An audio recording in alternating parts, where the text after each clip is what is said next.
Le pregunto a Alejandro Rebolledo, venezolano, quien ha formado parte de esta sexta conferencia internacional antilavado de dinero y contra el financiamiento al terrorismo. ¿Cómo podemos enmarcar este tema dentro de lo que ha venido ocurriendo mundialmente, bueno, con una crisis financiera que nos ha puesto a reflexionar en Venezuela, con varios bancos intervenidos, casas de bolsa?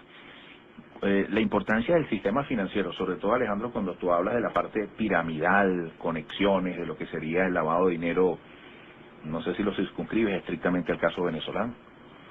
Bueno, sí, fíjate, es una cuestión importante, ¿no? Nosotros por sexto año consecutivo hemos organizado esta conferencia aquí en Venezuela, siendo un esfuerzo por traernos estos brillantes oradores, expertos, destacados en todo el mundo, porque es importante destacar que cada uno de ellos en su actividad privada son consultores, son personas que tienen unos clientes de muy alto nivel, donde vienen desarrollando actividades de manera preventiva para que estas empresas eviten los riesgos, ¿no?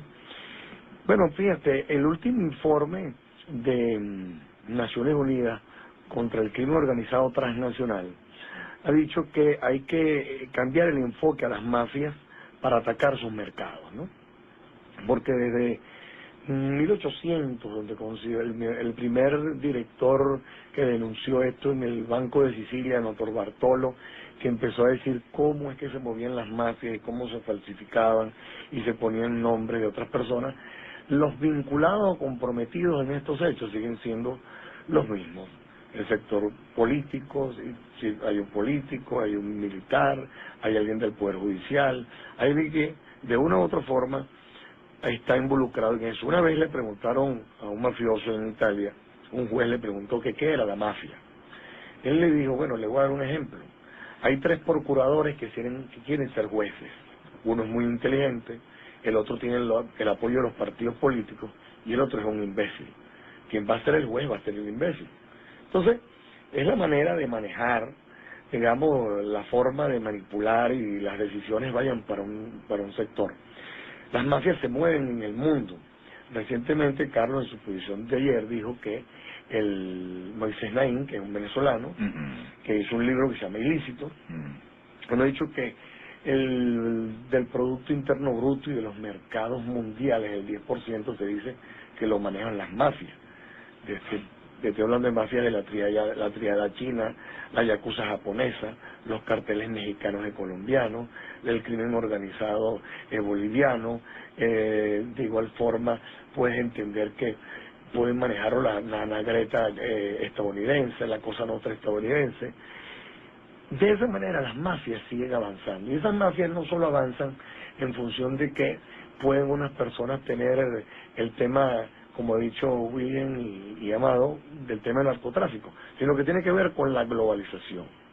Fíjate, como nosotros tenemos en el Twitter redes sociales para comunicarnos, ellos tienen igual forma redes, conexiones y esquemas en el mundo donde se entienden, y estructuras paralelas donde hay nóminas paralelas, donde no van a decir, mira, yo soy el crimen organizado, simplemente yo necesito. Hay un libro famoso que se llama Robert Maswell, El espía del Mossad, cómo él tenía una nómina paralela para lograr su objetivo y alcanzar algunas metas, ¿no? En función de eso, así avanza el crimen organizado, así avanza el lavado de dinero y así avanza el financiamiento del terrorismo, ¿no?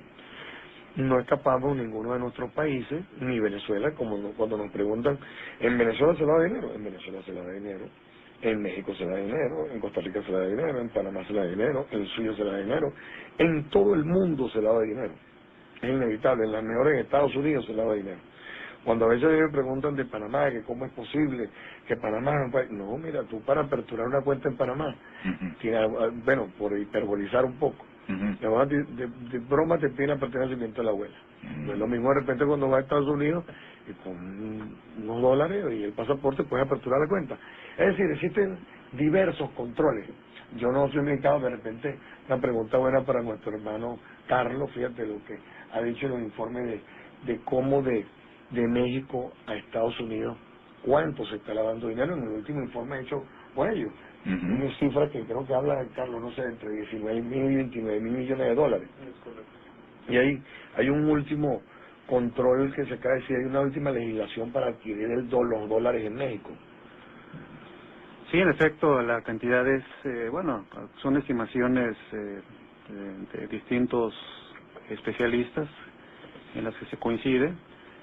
Es bárbara esa cantidad de 19,000 o 20,000 o 30,000 millones de dólares. Y bueno, en México, donde como ustedes conocen, el país se ha teñido de rojo en los últimos años, el trasiego de drogas como una de sus vías y también la motivación para que se cambiaran las leyes en los últimos 2 años ha provocado que el Estado y las entidades financieras lleguen a un acuerdo para fortalecer justamente los mecanismos de prevención, tomando en cuenta que pues estamos coexistiendo con la economía más fuerte del mundo en términos económicos y donde es también el país que más lava dinero desde el punto de vista pragmático, los Estados Unidos.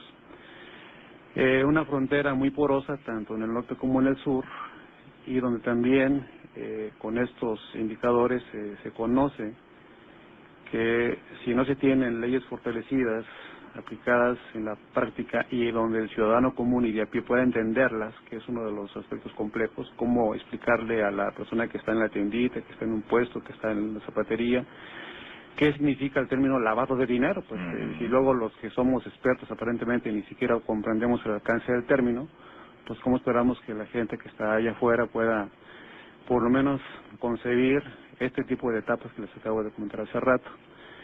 La legislación de los países tiene que atender también lo que sugieren los organismos internacionales.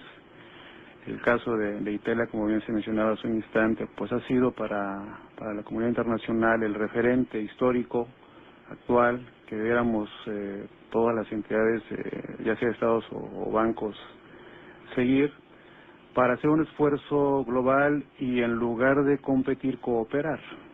Los países podrán competir en términos de mercados comerciales, pero en justicia, en autoridad, en combate al crimen debemos de cooperar, que es lo que hace la delincuencia organizada. ¿Cómo impacta el lavado de dinero en las economías de los países? Porque aquí estamos hablando de la salud, estamos hablando de una suerte de sistema circulatorio, y cuando entra una variable de tanto peso como los recursos que genera el lavado de dinero, ¿de qué estamos hablando? Bueno, mira, complementando un poco lo de que ha hablado el compañero Carlos y con lo que usted pregunta, veámoslo de la frontera Texas con la frontera de México.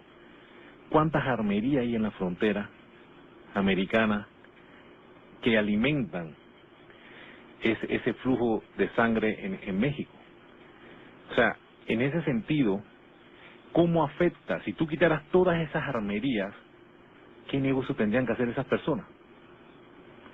En la economía mundial, cuando ingresa el factor lavado de dinero, como es un ingreso o es una fuente de dinero que está ingresando, comúnmente lo que busca esa fuente es justificarse. Al justificarse están dispuestos a pagar. Y a su vez, esto es un comercio, ¿eh? Ellos, dependiendo de la plaza donde ellos vendan, así mismo tienen sus ganancias. La plaza, por decirme un ejemplo, panameña, no es para nada atractiva, teniendo 3 millones de habitantes, cuando tú puedes mandarla al norte o a Europa, y que se manejan, en el caso europeo, se maneja el euro. Entonces, ese dinero cuando retorna, porque tiene que ser pagado a los que producen, ese dinero va pasando y va tocando diferentes lugares, y todos esos costos ellos los van midiendo. En los casos de, por decir un ejemplo, en bienes y raíces, puede crear burbujas de ventas de apartamentos que de repente valían el metro cuadrado $1,000 a de repente $2,000 el metro cuadrado. Eso crea una situación de que la gente comienza a invertir en bienes y raíces porque ven que hay un boom. Pero mañana ese sector es fortalecido o ese sector es combatido, automáticamente ese precio va a bajar.